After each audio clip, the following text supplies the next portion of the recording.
As they were nearing the restaurant, the warm evening air carried the scent of garlic bread and basil. Nate and Sophia walked hand in hand. "I can't believe it's been 5 years since our first date here," Sophia said, smiling up at him. Nate's heart was doing a frantic tap dance against his ribs.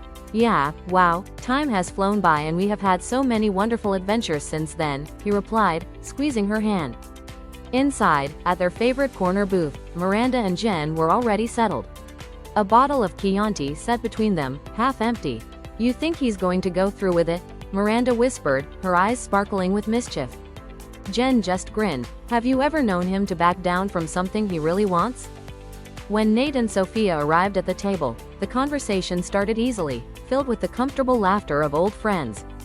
But Nate was only half present with his mind and a whirlwind. He kept touching one of the buttonholes on his shirt, a nervous tick that didn't go unnoticed. Miranda, sensing Nate's rising panic, took control.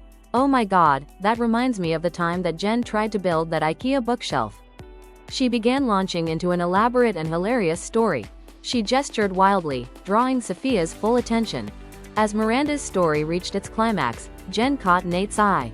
He gave a slow, almost imperceptible nod, a silent signal of encouragement. It was the little push Nate needed.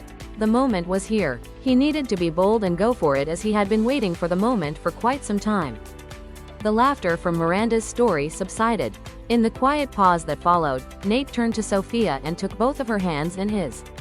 "Soph," he started, his voice a little shaky but clear. "From our first date in this very booth, I knew I was sitting across from my future." He slid out of the booth and knelt on one knee. Sophia stood up from her seat, not really sure what he was doing next. The low hum of the restaurant seemed to vanish. There was only the look in his eyes and the small open velvet box he held in his hand. "Sophia, will you make my future complete? Will you marry me?" Tears surged in Sophia's eyes and started running down her face, sparkling in the candlelight. A slow, beautiful smile spread across her face as she nodded, unable to speak for a moment. "Yes," she finally exhaled out of her voice thick with emotions. "Of course, yes." Sophia held her hand out to show everyone her shiny new sparkler. Nate felt relieved that the woman of his dreams said yes.